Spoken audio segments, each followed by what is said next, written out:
Ahora dígame la diferencia entre un hombre y el otro para entonces ir al presidente Álvaro Uribe. La diferencia como hombre. No, ni siquiera quiero discutir eso, eran totalmente opuestos. Ninguno de los dos era particularmente inteligente, aunque la gente crea que la gente que hace una fortuna de $1.000 millones es inteligencia, están equivocados. Eran audaces, eran inescrupulosos, eran crueles. Eran burdos. Crueles, terriblemente crueles, malvados, y entonces obviamente, porque la inteligencia para mí tiene que tener una base humanística y un propósito humanitario. La inteligencia es una luz, es otra cosa. Estos eran hombres audaces, esto era una cosa muy distinta, hábiles y sagaces como ninguno, ¿no? Usted puede utilizar la inteligencia para el bien o para el mal.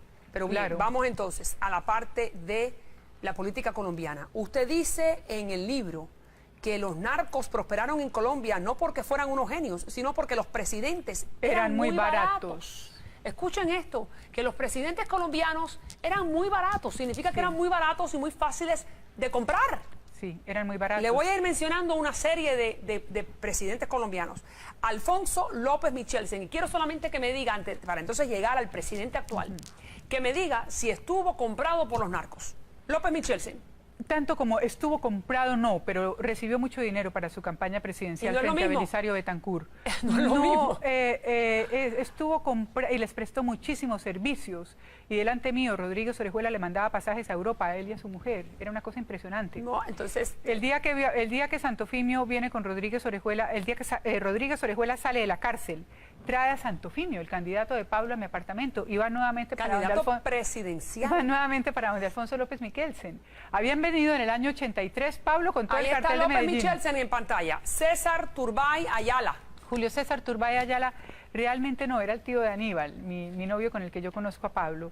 Lo que quiero es que me diga sí o no si tuvo... Julio César Turbay es muy anterior a la época es bastante anterior a la época de los narcos. Belisario Betancur. Recibió mucho dinero para su campaña frente a Alfonso López Michelsen. Es ya la época en que Álvaro Uribe está de director de la aeronáutica. Diciendo que dos han recibido dinero del narcotráfico para financiar su campaña política. Sí. Virgilio Barco.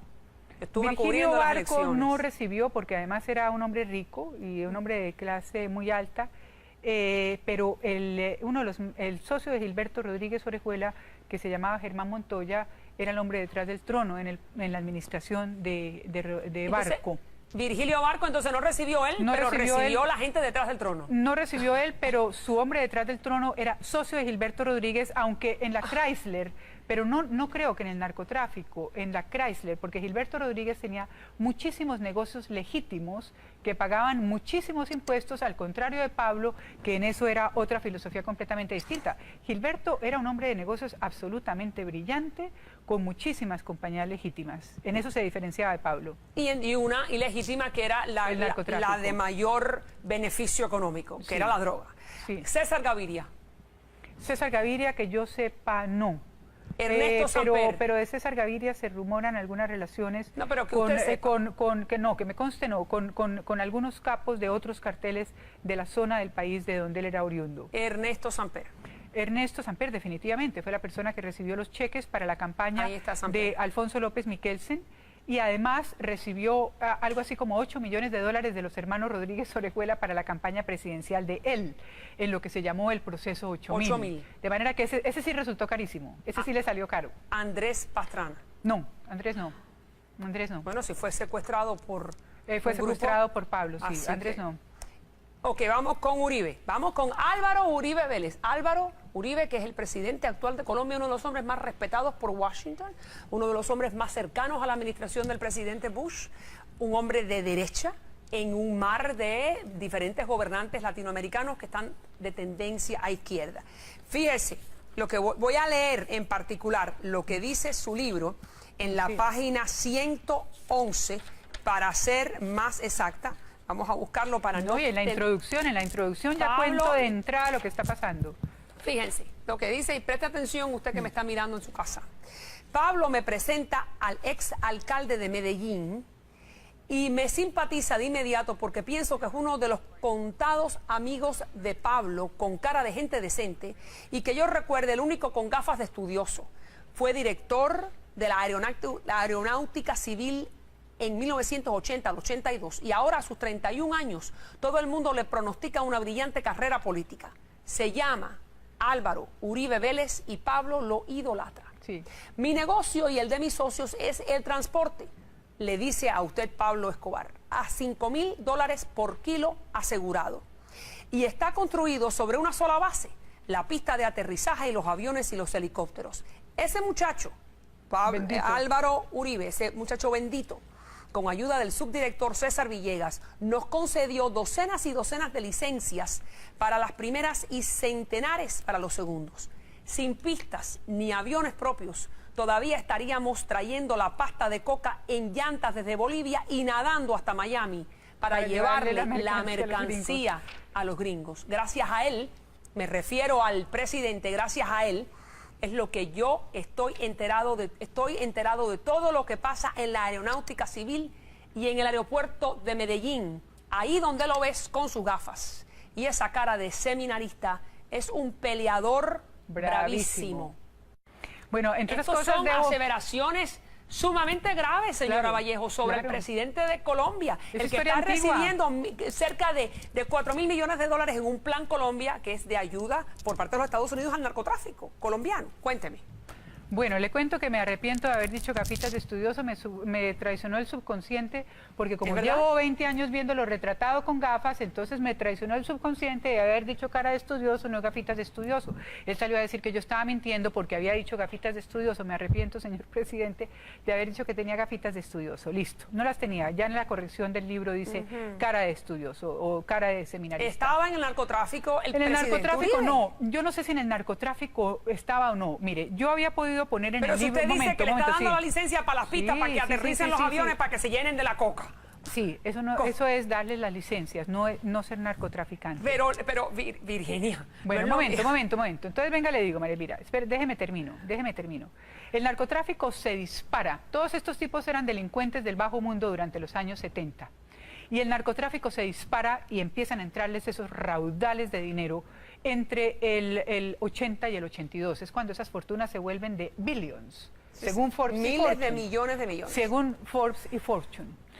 Y eso coincidencialmente es la etapa en que Álvaro Uribe Vélez es director de la aeronáutica, y muchos de los archivos de la gestión de Álvaro Uribe durante esos 2 años se han desaparecido misteriosamente. Supongo que para eso sirve tener a Juan Manuel Santos de director del Tiempo, o yo no sé qué ha pasado. El periodista Daniel Coronel, que empezó a investigar todo eso, tuvo que salir corriendo de Colombia, y a un periodista del Nuevo Herald, a quien el presidente tuvo el nervio de decir que había escrito mi libro. Imagínense, como si esto lo hubiera podido escribir ese señor. Esto es escrito con la piel y el corazón de una mujer, ¿no?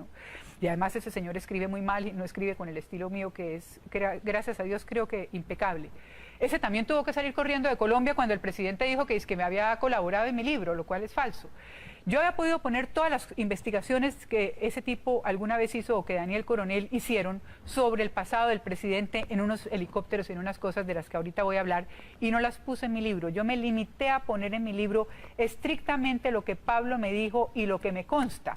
Pero hablando de Daniel Coronel, por ejemplo, él averiguó que el helicóptero que encontraron en los grandes laboratorios de Tranquilandia, que eran un complejo cocainero de 500 hectáreas con 14 laboratorios enormes, 7 aviones, 17 toneladas de coca y un helicóptero, ese helicóptero era coincidencialmente de la familia del presidente Álvaro Uribe Vélez. Cuando Coronel averigua eso, tiene que salir corriendo del país ¿Y qué hacía asilarse en los ese Estados helicóptero Unidos. allí? Nunca le pregunté a Pablo, porque Pablo y yo no hablamos de ese helicóptero. Eso es una investigación que hace un periodista muy prestigioso que se llama Daniel Coronel. Cuando al padre de Álvaro Uribe lo asesina las FARC en un intento de secuestro, Pablo me cuenta que le ha mandado el helicóptero. El primo de Pablo Escobar es José Obdulio Gaviria, asesor presidencial, primo hermano de Pablo Escobar, a quien ahora la familia de Pablo Escobar defiende porque es el pariente. La prima de los Ochoa es la embajadora en Madrid. Tanto el primo de Pablo Escobar como la embajadora en Madrid, prima de los Ochoa, salen a despotricar contra mí y a defender el gobierno de Álvaro Uribe en las emisoras españolas. Eso es como si en este país el primo de Al Capone y la prima de John Gotti tuvieran que salir a defender el gobierno ante las emisoras inglesas. Ese día este país se acabaría. Eso es lo que está pasando en Colombia. Ese es el narcoestado soñado por Pablo Escobar. Yo hablo ahí de la banda de los primos. Claro, pero un hay momentito. demasiadas coincidencias. Narcoestado, pero es un narcoestado que lo está apoyando el presidente Uribe. Sí, es el presidente pregunta. el gobierno de los Estados Unidos, porque además entre toda esa colección de joyas como Chávez y Dios mío, que hay en No, este le estoy momento en preguntando, América el presidente Latina. Uribe, en particular, está apoyando ese narcoestado, es mi pregunta. Ah, está apoyando el narcoestado, pues tiene a toda la banda de los primos metidos en el gobierno y a todos defendiéndose los unos a los otros y a todos diciendo que yo soy una mentirosa. Es muy sospechoso tener usted al primo de John Gotti y a la prima de Al Capone metidos en el gobierno. Eso no pasa sino en Colombia. Bueno, pero también en este país uno no es responsable por lo que hacen sus los familiares. Primos, sí, tiene toda uno la razón. solamente es Pero son responsable por lo demasiadas que hace uno. coincidencias. Además, mire, además le manda el helicóptero y eso todo el mundo ya está comprobado. Otra cosa es que no pudo aterrizar por mal tiempo. No, Pablo no se pone tan en esos detalles. Pablo simplemente me dice que le mandó el helicóptero. Okay, está el fíjese helicóptero lo que del dice. Yarí. El presidente va a visitar a la esposa de Pablo Escobar y a decirle que se entregue. Son amigos. Mejor dicho, hay una relación muy vieja.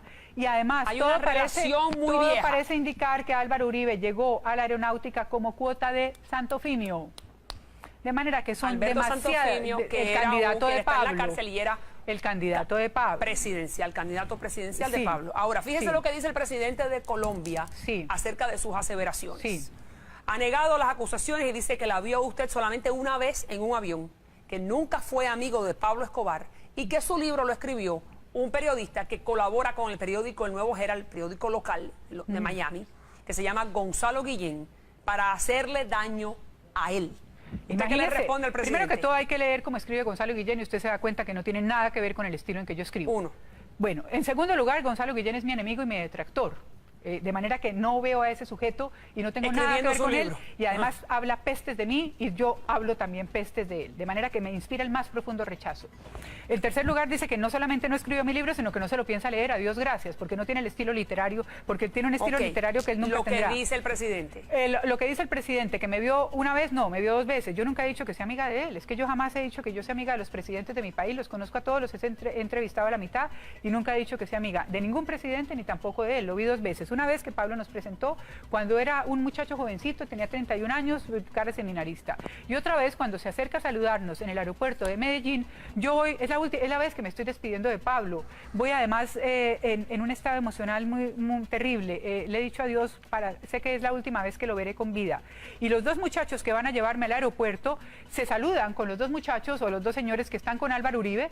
Y cuando Álvaro Uribe y yo cruzamos unas breves palabras de saludo, los de Álvaro Uribe le dice a los muchachos de Pablo, saludos al patrón. Me pongo ante un detector de mentiras y todo esto no es rigurosamente cierto. Entonces, ¿usted está dispuesta Sí. a pasar un detector de Sí. mentiras y Sí. avalar a través de ese proceso de que Pablo Escobar le dice a usted que Álvaro Uribe en un momento trabajó para él? Les consiguió las licencias a todos los narcos para las pistas de aterrizaje de los aviones y los helicópteros. Suficiente. No solamente a Pablo, a todos ellos. Si a no todos es trabajar ellos. para el Y narcotráfico, además, mire, no sé cómo se llama, tengo que además hacer una le pedí pausa. ese polígrafo a la DEA insistentemente. Yo les rogaba y les suplicaba que me pusieran el polígrafo ¿Y qué le no me dijo la hicieran DEA? repetir más. Y me decían que el polígrafo era para los chicos malos. Yo les decía, por favor, póngame un polígrafo y voy en vivo y en directo delante de las cámaras a las 7 de la noche en Colombia. Muchísimas, ya En regreso. televisión. Ya regreso. ¿Qué es lo que usted considera que es sospechoso alrededor del presidente Uribe? Hay muchas cosas, además, la parte de la gestión de Uribe en la aeronáutica ha dado lugar a controversias que tienen años, esto no me lo estoy inventando yo. Su sucesor en la aeronáutica se llama el Bandi César Villegas, era un bandido. Y el Bandi César Villegas es asesinado cuando se preparaba a reunirse con la embajada americana para entregarle unas cajitas. ¿Qué contenían qué? ¿Qué contenían las cajitas? Nunca supe qué contenían las cajitas. Ya he sabido que fue muerto recién elegido Álvaro Uribe, fue asesinado, cuando se iba a reunir al otro día con un funcionario de la embajada americana. También, cuando muere asesinado a manos de las FARC, el padre del presidente, los avisos fúnebres que invitan al entierro del padre del señor actual presidente de la República son de Medellín sin tugurios y de los socios de Pablo, los hermanos Ángel. Curiosamente, en un helicóptero de esos hermanos Ángel también se mata Pedro Juan Moreno, que era el hombre que mejor conocía el pasado imperfecto del señor presidente de la República y que lo había acompañado a Washington a una visita al Departamento de Estado donde parece que le habían mostrado muchas cajas y cajas y cajas que decían Álvaro Uribe, Álvaro Uribe, Álvaro Uribe, Álvaro Uribe. Hay demasiadas historias de vinculación y muertes extrañas y muchos nexos con el narcotráfico, no solamente con Pablo, sino con otros narcotraficantes. E invito, por esta aseveración tan seria que usted está haciendo, invito al presidente, nos vamos a comunicar con su oficina, específicamente con el cónsul colombiano en el sur de la Florida, con el cónsul colombiano en Nueva York o en Los Ángeles, donde también nos están viendo a través de DirecTV, para que, o el embajador colombiano en Washington, obviamente, para que venga y conteste estas aseveraciones, estas acusaciones al primer mandatario del país. Al primer mandatario del país. Déjeme entonces. El periódico El Mundo publica los avisos fúnebres. Medellín sin Tugurio se invita. Guillo y Juan Santiago Ángel invitan. De manera que eso es historia patria. Vamos entonces, mire. Sí. Le voy a hacer un relato de los crímenes más horrendos, entre muchos, que cometió Pablo Escobar. Los asesinatos de Rodrigo Lara, el ministro, y Luis Carlos Galán, que era el candidato liberal a la presidencia querido, que todo indicaba que iba a ser el próximo presidente de Colombia, muerto en un evento público, que todos hemos visto el video. El bombazo al avión de Avianca. Un avión civil, un bombazo en pleno vuelo. La masacre del Palacio de Justicia y el bombazo en contra de un centro comercial. Mi pregunta a ustedes, conociendo el dolor que han creado todos estos eventos a miles de familias colombianas, ¿se siente usted remordimiento, culpa? Cuando cae el avión de Avianca, manera responsable. Cuando asesinan a Luis Carlos Galán, yo estoy en Alemania cooperando con Interpol. Estoy absolutamente horrorizada, espantada. Soy una de las víctimas. Ya yo no tengo nada que ver con esa gente. Soy una víctima de esa cosa monstruosa. Cuando Pablo y yo nos separamos, se enloquece y empieza la guerra. 3 meses después empieza la guerra. Entonces, ¿y usted cree que la guerra empieza por la ausencia suya en la vida de él? No, empieza por muchos factores en los que yo soy apenas uno de los catalizadores.